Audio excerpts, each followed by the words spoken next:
Hi there.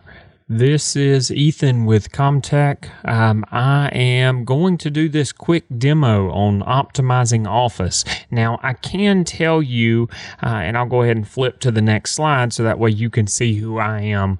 But I am going to tell you this is primarily for all the participants that came out to our live seminars or potentially webinars, but mainly seminars that don't want to necessarily take notes, and I can't blame them. I actually recommend you don't take a tremendous amount of notes at our seminars because I'm going to do a video just like this going through all of the different options and how to set up your Outlook, what buttons to click, that kind of thing. So that way you're not trying to jot down a whole bunch of notes and you miss the next step.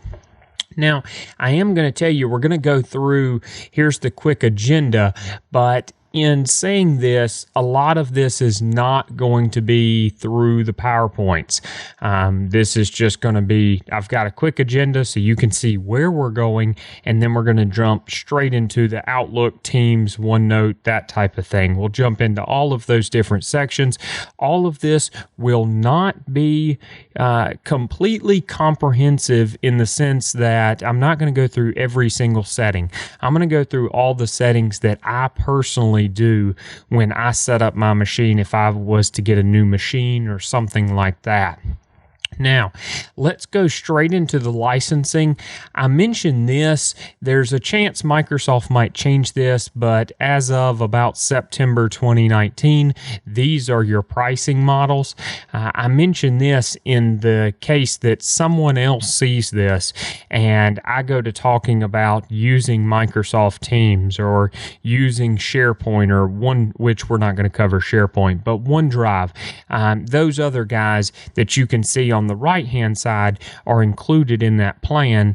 I just want everybody to be aware, Microsoft does have other plans that just give you an email address, but don't give you all of the different options that I'm going to go over. So I don't want to mislead you. You know, there's a chance your company might be paying for the left-hand side and not for the right-hand side. So $4 a month on the left-hand side is going to get you essentially an email address, and you can store up to 50 gigabytes of email in the cloud on Microsoft servers. You can, of course, connect this up to Outlook and such on your machine, but you do have to purchase Outlook. And this subscription, the $4 per user per month, does not include a downloadable copy of the Office products. On the right-hand side, it does. So you're going to get all your Outlook, Word, Excel, all of the things we've known and come to love.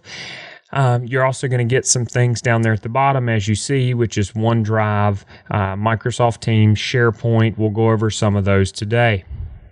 Now, last slide before we get straight into the actual meat of what you probably came here and clicked on this link to see, and that is nonprofit pricing. So for nonprofit pricing, I just mentioned this because we run across as small business, we help a lot of small businesses with phones and IT. We run across a lot, and I mean a lot of nonprofits that don't realize that Microsoft gives this stuff away. You can see on the left-hand side, they added a couple pieces compared to the $4 plan that I showed you just a second ago, but they added a couple pieces and then they just donate it completely free, and they just give it to you. So you can have email addresses for everybody in the nonprofit. You guys can use SharePoint, OneDrive, you can use Teams, which I will go over today. You can use all of these different applications and pieces to help your business run better, and it doesn't cost you a darn thing. So I recommend looking at that. Now, on the right-hand side, if you are that nonprofit and you do need Outlook, you do need the Office applications, PowerPoint, Excel, Access, that kind of thing, it's $3 a month per user. So it went from $12.50 down to $3. So again, I've got to give kudos to Microsoft. I do recognize them when they do something I think that's great, and I think in this case especially, this is great. Now, let's go to the next slide. So these are some of the items that we're going to cover in Outlook. At this point, from this point on, I'm pretty much just going to minimize my PowerPoint, and I'm going to only use it as bullet points for myself on one of my other screens. And I'm going to show you guys how to do all of these different pieces. So let's go ahead and go there now.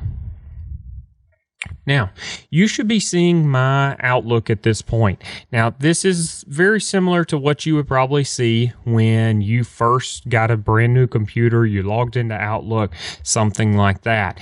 One of the first things that I'm going to do, because the way that I work, I imagine I need to get to all of the different items that I'm going to use throughout the day, or the majority of things throughout the day, without leaving one screen. That's my goal. So the first thing that I'm going to do is down here on the bottom right, the calendar and the people panes. I want to be able to right click on them and click Dock the Peak. So again, I'll do it on the people pane. You right click on the people and you click Dock the Peak. Now what you're going to see is right over here on the right hand side, you're going to see what happens. So it actually puts a preview of what my calendar is showing for the entire day. I only have one appointment that's very important, so I need to walk my cat tonight at 6:30. But I'm able to see, the purpose is I'm able to see all of my different appointments. So if I had other appointments throughout here, I'll actually go ahead and create a quick appointment just to show you whenever that comes up. I'm not sure why it's taking its time, but it is. Now, while that's coming up, we'll look at the people pane. So in here in the people pane, bottom right, I'm sure you guys have probably heard of the 80-20 rule. So the 80-20 rule it applies in all sorts of different fashions, but in the way that I'm going to apply it right now, 80% of my work is done by talking to 20% of my organization. There's a few people that I talk to all the time, one being our CEO. So his name is Mike Farlow. If I search for his name in here, what's going to happen is his name's going to pop up, and when it does, you can see that I could see some information about him. So one of the first things I see, which I'll go over in a little bit, is I see that he has a little red circle, which means he is busy. It depends on what his calendar is showing, but I'll show you guys how to see that in a bit from Teams. But what I'm going to do is I'm going to right click and I'm going to click add to favorites. So he's actually in a meeting. Now it shows it. What that does though is now that I've added him to favorites, anytime I want to get to Mike, all I have to do is hover over his name. I can shoot him a quick email. I can message him in Teams by sending him an IM. And like I've already said, I can see he's in a meeting. So that's very nice that I can see kind of at a glance where my top people that I speak with, are they in a meeting? Are they away?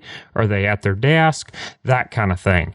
So I recommend docking both of these peaks, the calendar as well as the people, and then adding your favorites. Nothing revolutionary, but it does make your day go a lot better when you're not having to constantly click calendar and then go to people and then go back to mail. I stay on one screen pretty much all the time. Now, let's go. We'll keep with that 80-20 rule because I think it applies in so many different formats and fashions. So with 80-20, I find myself a lot of times saying very similar things to our clients. I'm sending them the same quoting sheets. I'm sending them the same service help documents, that kind of thing.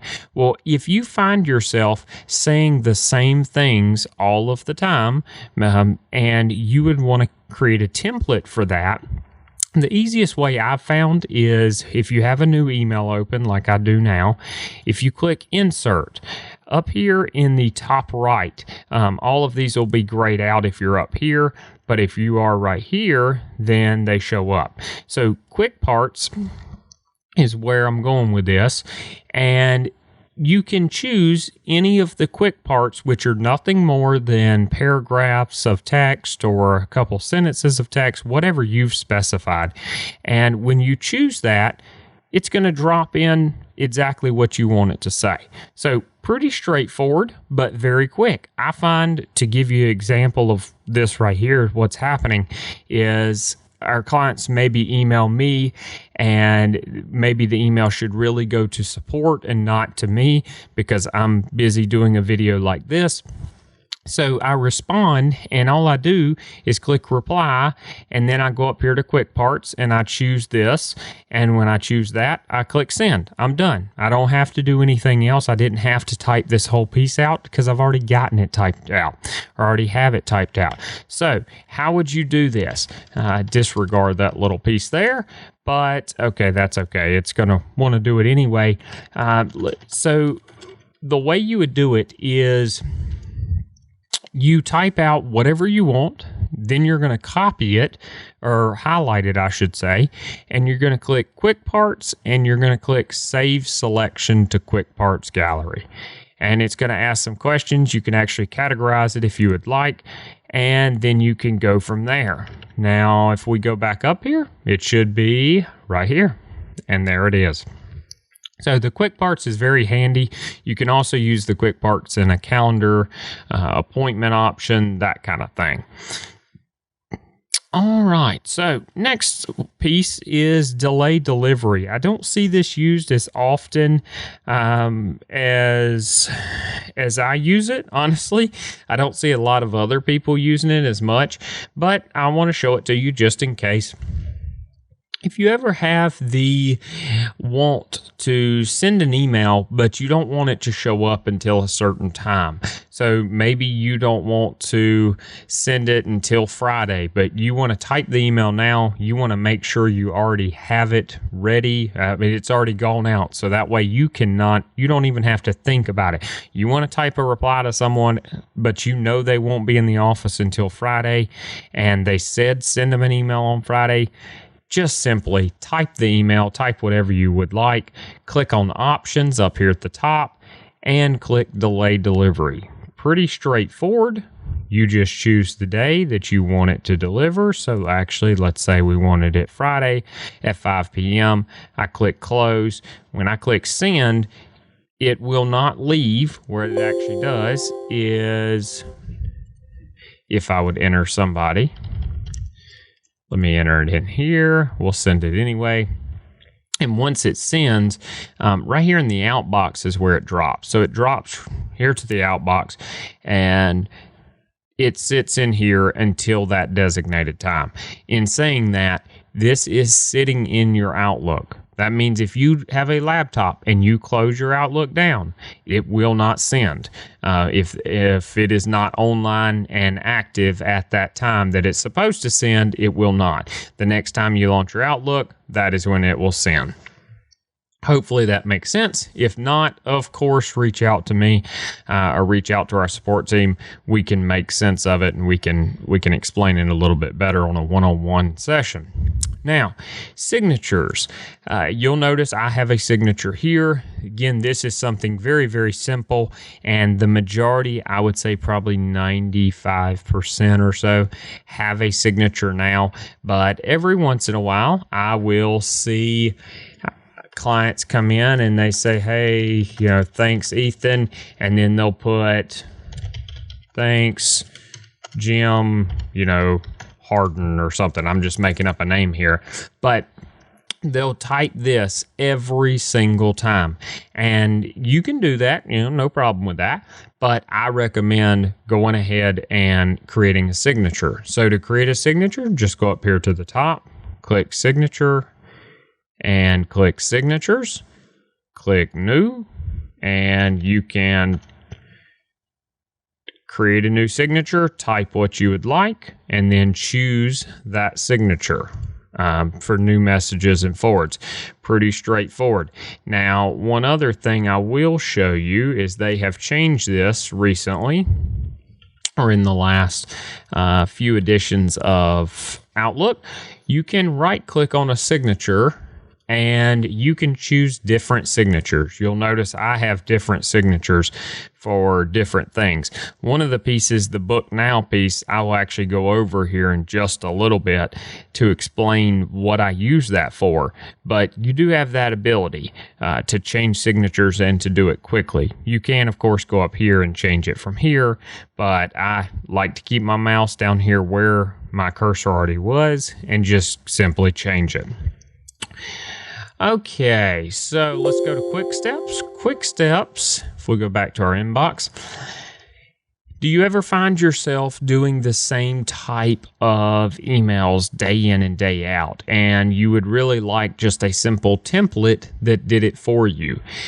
That is where this little box up here called quick steps, if you type in, well, let me give you an example first. So helpdesk at comtechnc.com is not a real email. Please do not email it. Email support at comtechnc.com.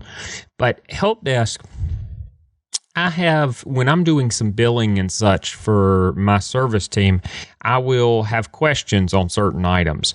And what I will do is, instead of clicking to and typing in help desk and then put the subject line question on these items, I instead have this little template that I built out that I can click it and I can just put line, the point 1, 2, and 3 I want them to come send me about, and I click send. Pretty straightforward. These guys are very easy to create. You just click create new, and then you choose your action. So the one action I just did was new message, send it to help desk, subject line, and then I put my text, that sort of thing. You can even create a shortcut key for a keyboard shortcut, and you could choose that if you do it often, if you're a keyboard shortcut kind of person. Quick steps are pretty handy. I don't see a lot of people using them. There's only 2 more pieces in this piece of the Outlook, the mail type portion. First thing is, if you go to File, which I clicked up here without saying it, top left, if you click File, and then you go to Options. If you go to Mail, what I recommend, depending on what your setup is, Microsoft, when it ships Outlook, it really wants you to know when you have an email come in. I personally do not. I do not want to know when an email comes in until I go and look at it, until I open up my mail portal. That's the way I work. Not everyone works like that. I don't need a sound, an envelope icon, or a desktop alert. I don't need all of these. So that's where you change it. So you can just uncheck all of these options and click OK. This will make it to where when an email comes in, it'll sit right here in the outbox, or in the inbox, I apologize, but it's not going to ding. It's not going to change your little cursor icon to an envelope, nothing like that. It allows you to keep your focus on what you're doing. Now, final one for the mail portion of Outlook. If you click new email, this is something that I'm testing with right now. I haven't fully gotten used to it. It takes some getting used to, and I'm not 100% sure it's faster right this second for myself, but I think it is getting faster the more that I do it. And that is, instead of typing "this is Ethan" right here, there's a little option up here at the top that says dictate. If you click it, this is Ethan, period. So I just used it right there, and it got it pretty quick. It actually picked up what I was saying before I stopped talking. But that dictate piece allows you to type out quite a bit with just speaking to your laptop or your desktop, whatever it is. Of course, you do have to have a microphone on your machine. So to use that feature, use your microphone, and that's what it uses. But pretty neat little piece. Now, the next question, and this is the last question again on the mail portion, I always ask this: when we do seminars and such. A lot of times I'll take a poll, and it's kind of changed a little bit in the last few years since I started doing seminars. It used to, when I asked, do you delete your deleted emails? I used to get, I would say, probably 40% response of yes and 60% no. But now it's leaning more towards 90% to 95% no, and then about 1 to 5% yes. So very few are actually deleting their deleted emails. And what I mean by that is, right here, you see this email that came in on Monday, 9/9. If I delete that item, it doesn't actually fully delete from the Microsoft servers. What it simply does is go down here to deleted items, and this is where it goes. It sits in here, and there it is. It goes into a folder called deleted items. Now, some people go and select all of those and then delete them again. That would be deleting your deleted items. I don't recommend that. I don't recommend that because, as you may recall, I showed you earlier, you actually have 50 gigs per mailbox of data. So you've got plenty of space. If you do what I just described, so going into deleted and selecting all, you are essentially just erasing your tracks, so that way you don't know what you said or what other people said, which I don't recommend. I also mentioned that for managers or office for owners, I should say, out there, there is the ability with 365 to go in and make it to where your employees cannot delete the data. Just let us know if you want us to set that up. It makes them it looks very similar to this, and if they go to delete, it looks like it deleted, but technically it really didn't delete. So there is that ability. But my point being, don't delete your deleted items because you think that it's going to speed up your machine or you're going to run out of space. That's not necessarily true in most cases. It used to be, but now it is not. So I don't recommend deleting them, because then you aren't able to go back 6 months or a year and say, hey, I said this and you said this, that kind of thing, and look back. Kind of protect yourself and protect your clients. Now, let's go to the calendar section. I only have a few things here that I want to go over. If we go down here to the calendar section, one of the first things that I recommend is adding a new calendar and a new email option up here in the top bar. I recommend that because, as you can see right here, if you have selected calendar, it's kind of hard. There's no email option. You can't click new email. You can click new items and then click email message, but that's 2 clicks and it's kind of hidden. What I recommend is going up here to the custom quick access bar. We're going to customize it. If you click there, you can click more commands. You're going to see all these different options. I recommend new appointment and new email. So you're going to add both of those so it looks just like this. You're going to click OK, and what's going to happen is you're going to have 2 little new icons up at the top. This way, no matter what screen you're on, you can be on the people screen. Doesn't matter. You still have an option to send an email. You still have an option to create a new appointment. You have options to do any of those things. So I recommend that. Let's go back over to the calendar. Weather. This is primarily for the traveling salespeople. If you're a salesperson and you're traveling all over the country, I recommend adding the weather to your calendar. It's one less thing you have to go and look up if you live by your calendar like I do. So you'll have an option. Microsoft added an option so you can have weather right in this area. The way to do that is, again, File up in the top left, click Options, click Calendar, scroll all the way to the bottom, and Show Weather on Calendar. Click OK. It's going to pop up. And here it is. So it's extra hot today and very nice and sunny. But if you, again, are that traveling salesperson, let's say you're going to DC next week, or you're going to DC this week, you just click Washington, DC. I can see tomorrow it's not going to be as pretty as it is here in Graham, so I think I'm going to stay in Graham. But very quick little tip. Also, you can see my time frame I have scheduled as E-Ethan for Eastern Standard Time. If you're that traveling salesperson and you need to be able to see Central Time or something like that, File, Options, Calendar, scroll all the way down again, and you can see an option right here.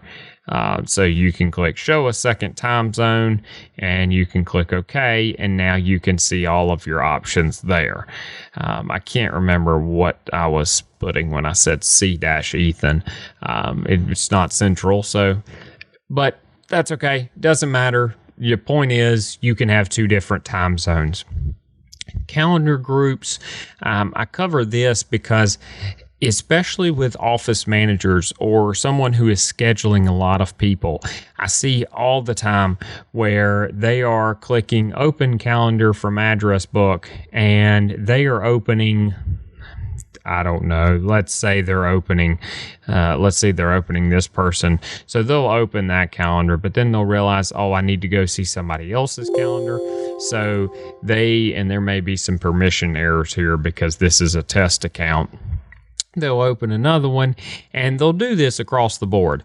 But instead of doing that, I recommend simply create what we call a calendar group, which is right here. So create a new calendar group, section your people out into different groups. So who do you want in this group?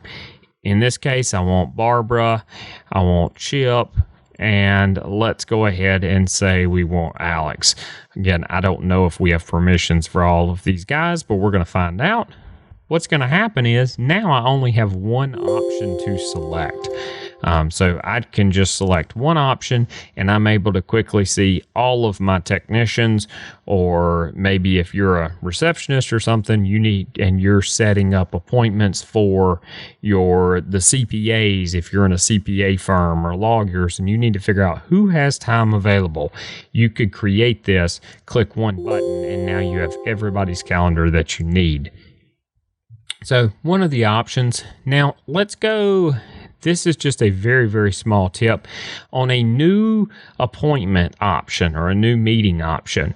I see people often, if they say, let's imagine somebody called you and said, hey, set an appointment for a year from now.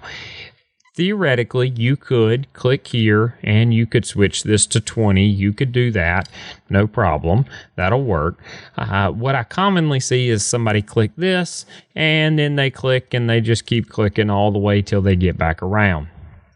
One other option, if you live kind of the way that I do inside of Outlook, I have one hand on the keyboard and one hand on the mouse pretty much all the time.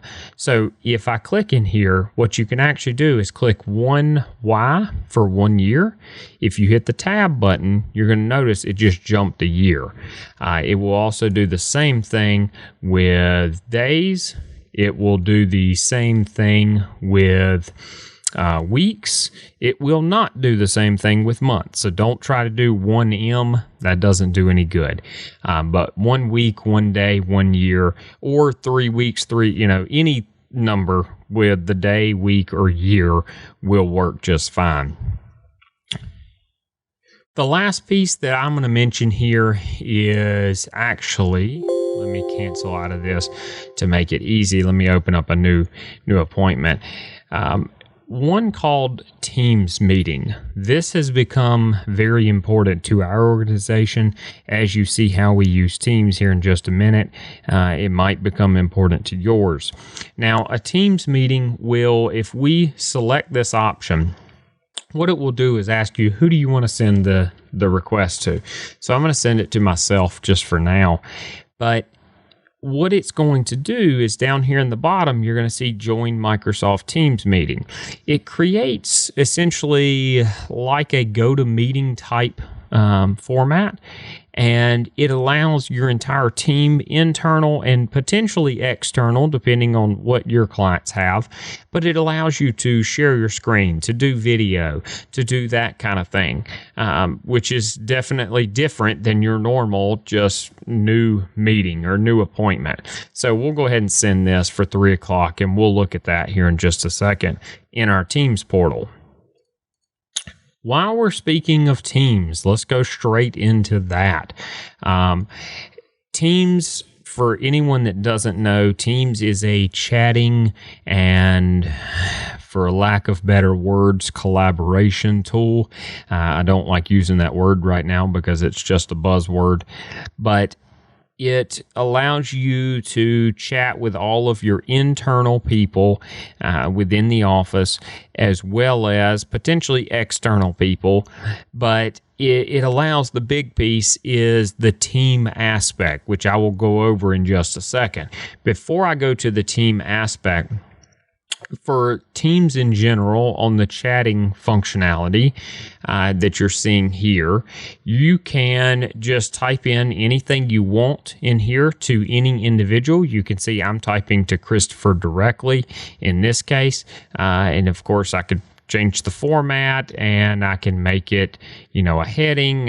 You can do some pretty neat formatting pieces, but let's go ahead and discard that. Now, so that's the chat functionality. I think everybody way back in the day has used AOL Instant Messenger, something like that.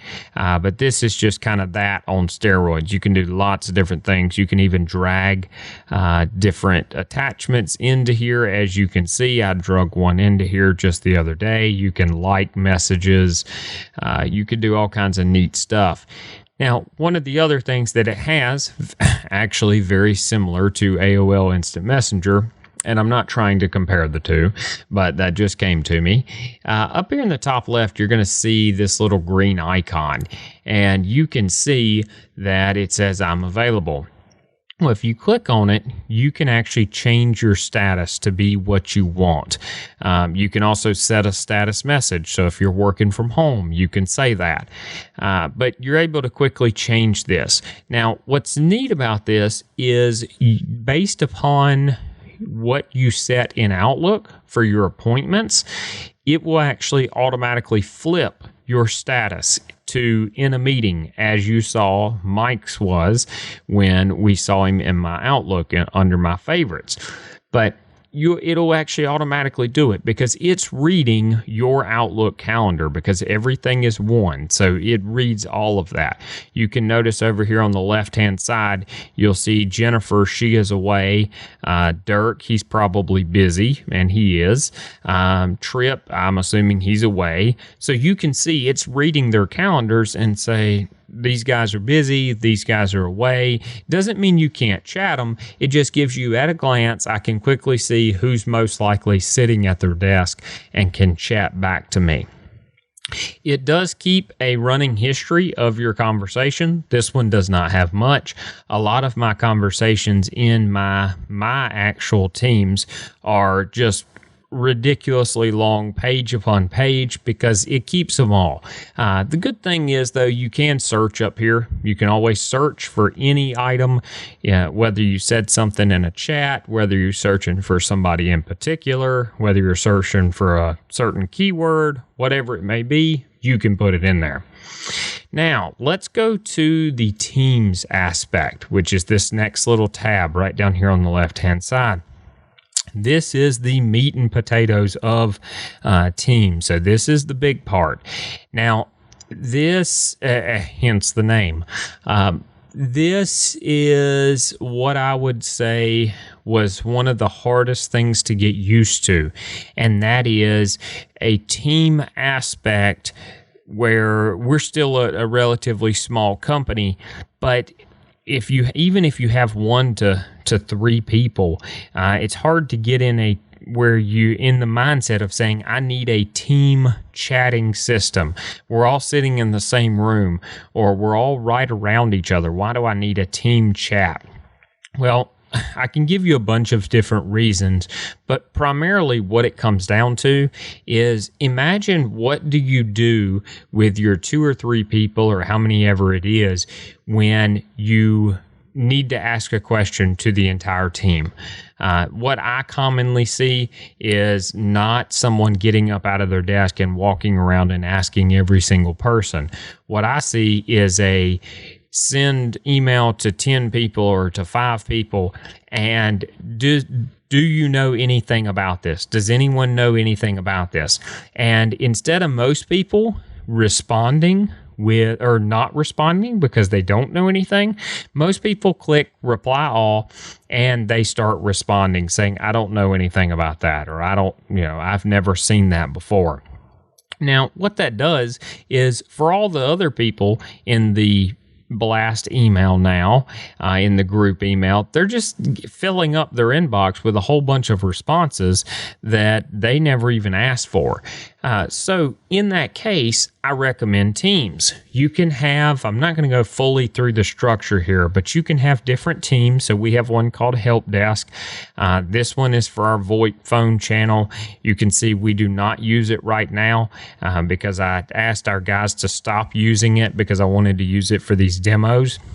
We use a different channels throughout the thing, but long story short, I can ask a question and I can see all of the replies. And as you can see, the replies have the little down arrow here where I can actually expand the replies or, retract the replies. And with doing that, I'm able to quickly see everything that I need to see.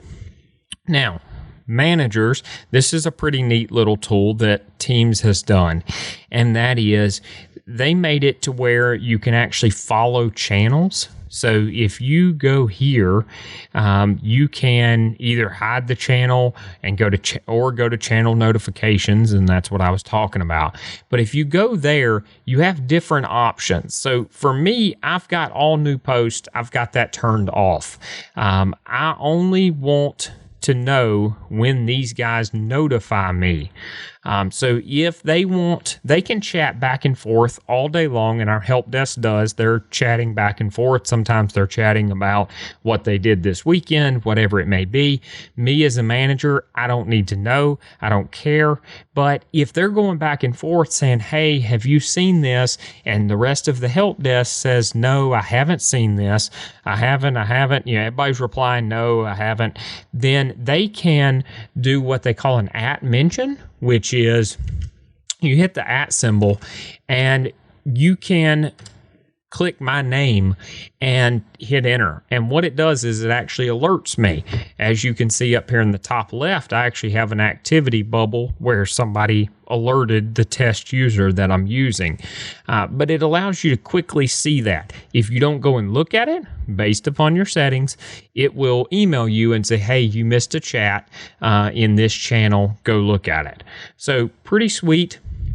Or at least I think it's pretty sweet. One other thing, of course, you can see, as you can see here, you can see GIFs. So you can send those back and forth. And that always makes just the whole conversation much more fun if you're sending pictures back and forth. That sounds crazy because, what are we doing? We are working. We go to work every day, and I just mentioned fun. Well, it does become a little bit more fun, I'll be honest with you. There also is a mobile app for this. So I have seen one very quick example on the mobile app and where it's handy. If you have a lot of people in your company, it's very difficult if you are hiring and firing, people are moving, into the company and out of the company. It's very difficult for everybody to have everybody's cell phone numbers. That way they can get a hold of them quickly. If everybody has Teams and everybody has Teams on their mobile phone, then you can just chat them in Teams and it comes through almost like a text. It's very similar to a text. And the benefit there is, number one, no one has to know anybody else's cell phone number. And number two, and this is a big one, if Joe leaves, let's say he leaves the company, nobody has to go in and remove Joe's cell phone number from their mobile phone. The manager simply removes him from the team, or removes him from teams in general, and now it just removed it essentially off of everybody's phone. So pretty neat little thing. All right, let's go to the OneNote section. So if everyone is not familiar, OneNote is a note-taking application, very similar to Evernote, or has similarities to Evernote if you haven't heard of OneNote. OneNote is Microsoft's version. Now, what it is, as I said, a note-taking application, but imagine having a physical spiral-bound notebook. That is kind of the older way of doing it. Older, not being worse or anything. I still, from time to time, use a spiral-bound notebook myself. But it has somewhat of the same structure, with the ability to kind of enhance the structure and look ahead. And I'll explain here in just a second. But the structure of OneNote is pretty simple. First, you have a notebook, which would be in a spiral-bound notebook. Imagine that is the whole physical notebook. Pretty straightforward. You can have a personal notebook. You could have a work notebook, that kind of thing. Straightforward. The next piece is what they call sections, which you can see up here at the top is all of these different sections. Sections, imagine if you had different chapters inside of your spiral-bound notebook. They're going to be, as the name implies, different sections of the notebook. Pretty straightforward. For managers, these are kind of the things that I see. I've got just some demo things in here. Finances, sales. Maybe this is for an owner. You have an engineering section, a finance, a sales, that kind of thing. Finally, you have, and let me see if I can find one in here that would be good. Well, this one would work fine. You will have different pages, which are all your pages, your different pieces inside of your chapters or sections. So inside of there on your spiral-bound notebook. Again, pretty straightforward, but that is the structure. So your notebooks, the full notebook, sections is kind of your chapters or your different sections, and then pages are in there. Now, that's nice, because imagine if you had to get a brand new spiral-bound notebook and you're an owner or you're a manager of many different teams. How would you section out your different pieces of the spiral-bound notebook? How do you know engineering's not going to take up more of your notebook than finances? Or, maybe different teams. Maybe you're separating it out into different teams. How do you know how many teams you're going to have a year from now? You don't. So that's why I said this gives you the ability to enhance it, because you just simply, when you run out of let's say you have a team section, and you can just simply keep adding pages. I mean, pretty straightforward. Now, one of the things that you can do inside of OneNote that you cannot do inside of a spiral-bound notebook is you can right-click on any of these sections, and you can click password protect this section. It's going to bring up a password protection piece, and you just follow the prompts. Pretty straightforward. I see that common. It's very common in our industry, because we'll have the clients will have the owner will have a sales and a finance tab or section, and they will definitely be password protected, because you don't want anyone going in there and seeing that.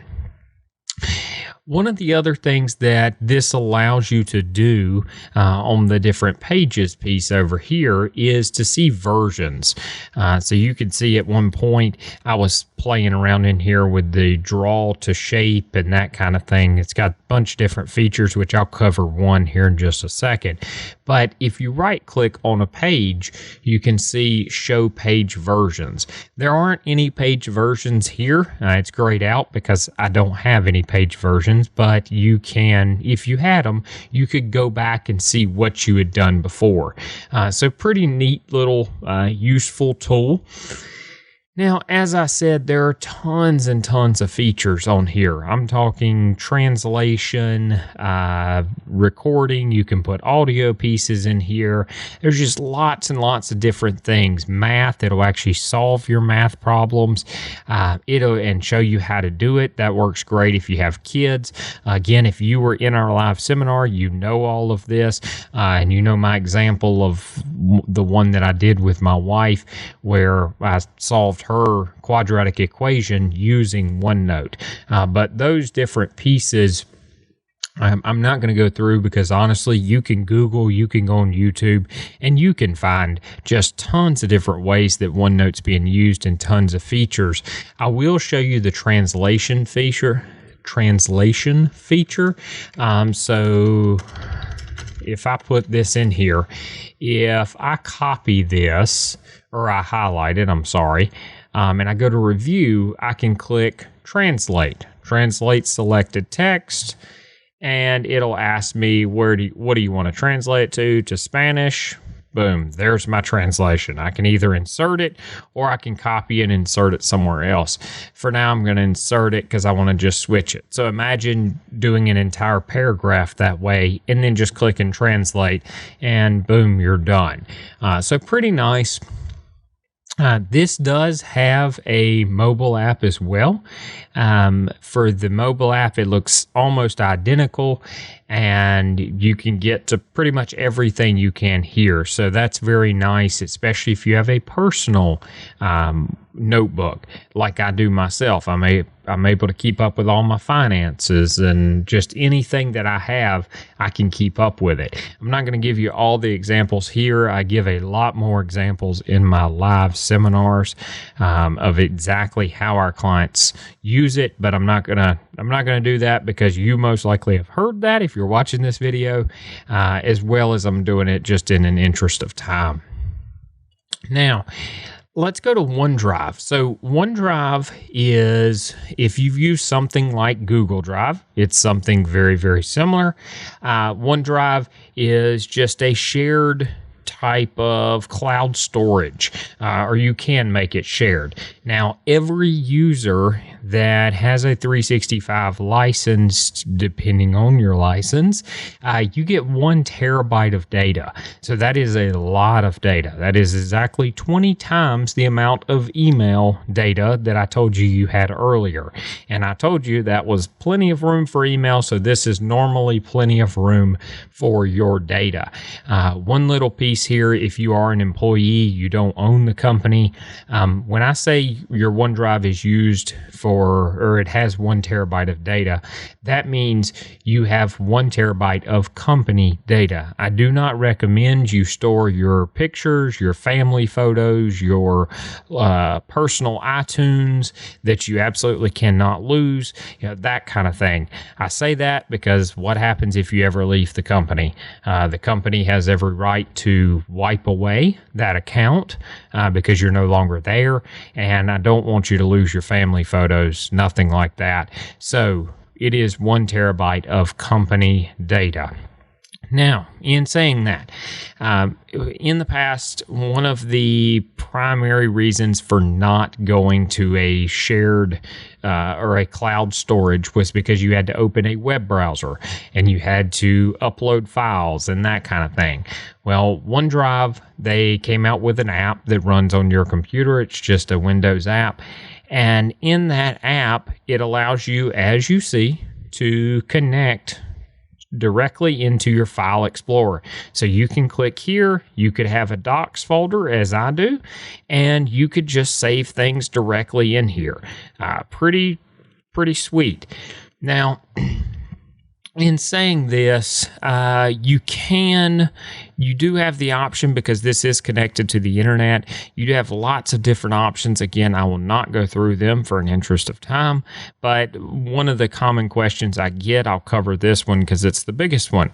What happens if I don't have internet access? Do I still have access to all of my folders? It depends on how you've set it up. But you can right-click on any folder and right-click and say, always keep on this device. You'll notice this icon just changed. So it changed to a solid green circle with a check through it. And what that means is it's going to keep an offline copy. That way, we recommend doing this on maybe your laptop, something like that. That way, you can take it offline. You can get on an airplane, although almost all airplanes have Wi-Fi now. But 2 years ago, I could say that. Now I can't say that as much. But you could get on anywhere that doesn't have Wi-Fi. You'll still be able to have your data. When you save it back there, it'll save. When you get back online, when your machine connects to the internet again, it'll just sync everything up and you'll be good to go. One of the other benefits you can either do it with folders or files, however you want. You have the ability to right-click on anything and click share. And it creates this little sharing link. Now, what's cool about this is you have different options. So anyone with this link can edit, specific people.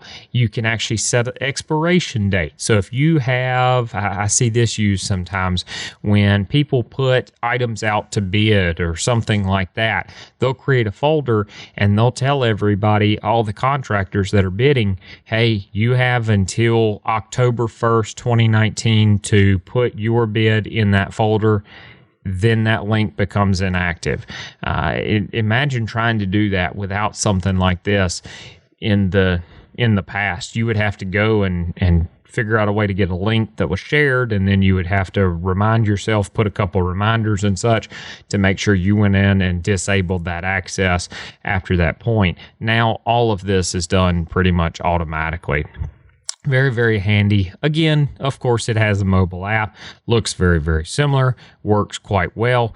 The last story I'll share here on OneDrive is we had a client that saved nothing in the documents folder. As you can see, I'm highlighting that with my mouse.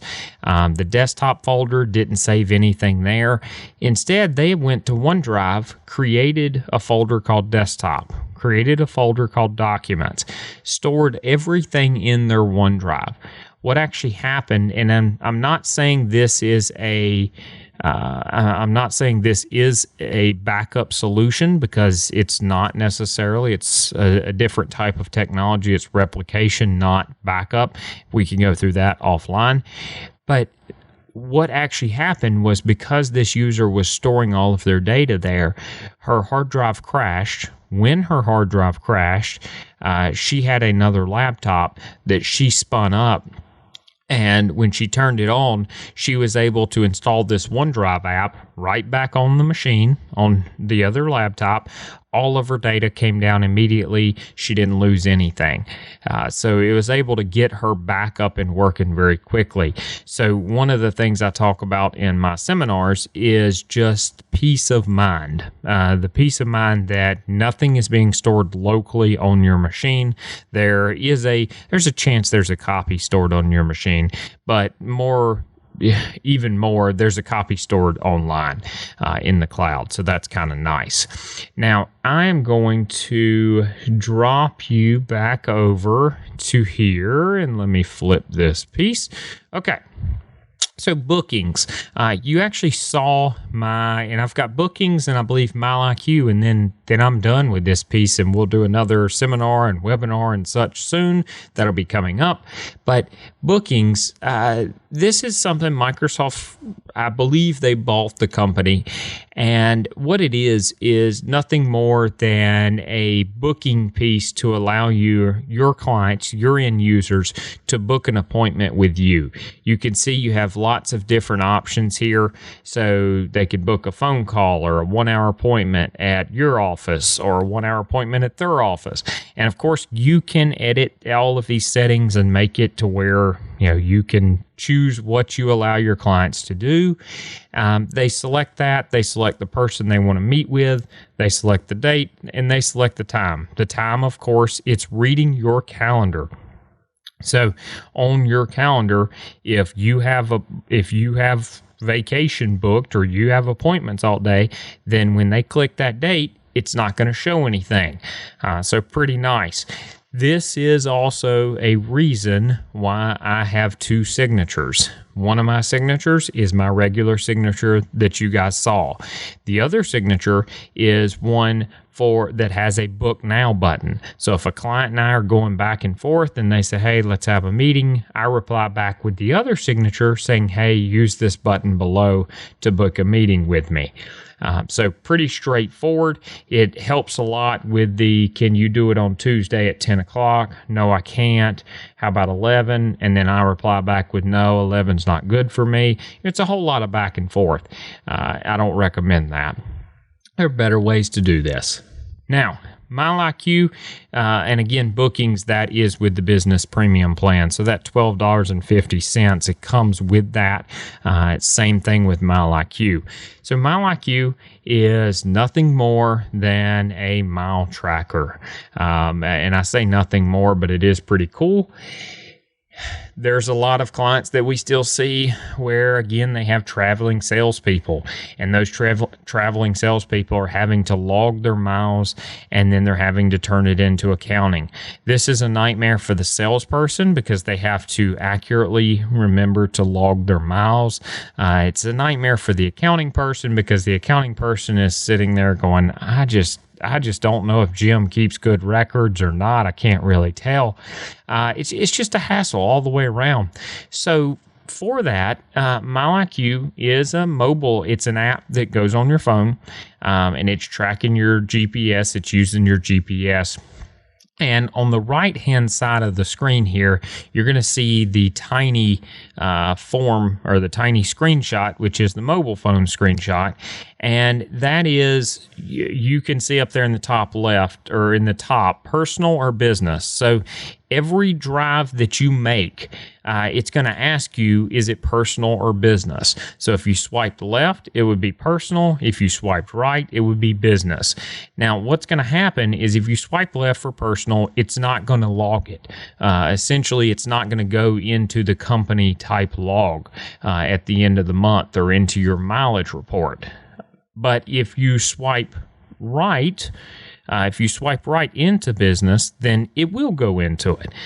So and the good thing is if you make the same type of drives every day, so let's say you take your kids to school every day, it won't be long before you keep swiping left for business or personal, it'll actually pop up and say, hey, I see you mark this every day as personal. Is this always going to be personal? You select yes, and it goes, okay, I'll never ask you again. That's cool. So pretty straightforward. At the end of the month, you can see you log into a web portal. That is the left-hand screen that you're seeing. You're going to log in there. You're going to select your dates. You're going to select business drives. You can actually select all vehicles, so you can separate it by vehicle if your company has different vehicles and different pay rates.